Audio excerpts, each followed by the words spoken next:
Assalamualaikum warahmatullahi wabarakatuh. Perkenalkan, nama saya Muhammad Rifki Nafis, NPM 170810100059. Di sini saya akan mempresentasikan materi tentang K-means. Jadi, pengertian K-means itu sendiri adalah suatu metode penganalisaan data atau metode data mining yang melakukan proses pemodelan tanpa supervise atau unsupervised dan merupakan salah satu metode yang melakukan pengelompokan data dengan sistem partisi. Metode K-means berusaha mengelompokkan data yang ada ke dalam beberapa kelompok, di mana data dalam satu kelompok mempunyai karakteristik yang sama satu sama lainnya dan mempunyai karakteristik yang berbeda dengan data yang ada di kelompok yang lain. Dengan kata lain, metode ini berusaha untuk meminimalkan variasi antar data yang ada di dalam suatu klaster dan memaksimalkan variasi dengan data yang ada di klaster lainnya. Nah, jadi ada beberapa tahapan algoritma K-means.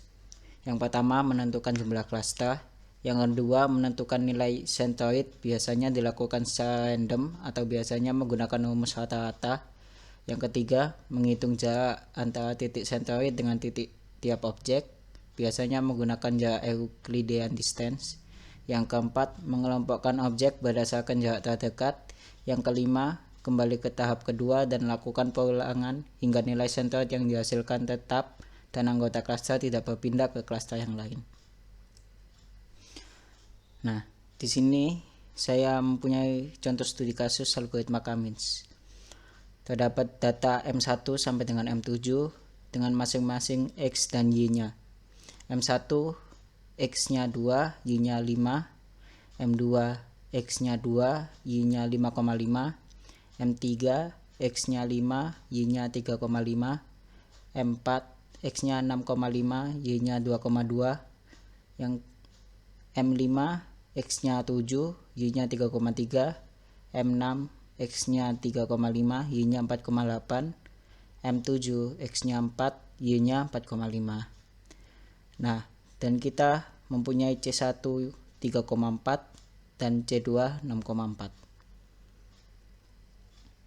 Yang pertama, iterasi pertama, menghitung Euclidean distance dari semua data ke tiap titik pusat pertama.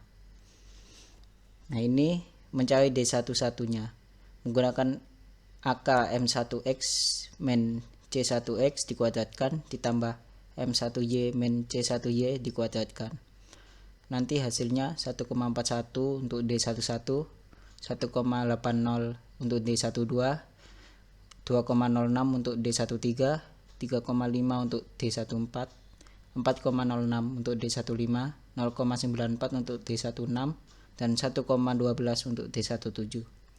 Dengan cara yang sama, hitung jarak tiap titik ke titik pusat kedua. Kita akan mendapatkan D21 hasilnya 4,12, D22 4,27, D23 hasilnya 1,18, D24 hasilnya 1,86, D25 hasilnya 1,22, D26 hasilnya 2,62, D27 hasilnya 2,06. Nah, yang kedua, dari perhitungan Euclidean distance kita dapat membandingkan data M1 sampai M7, C1 dan C2-nya.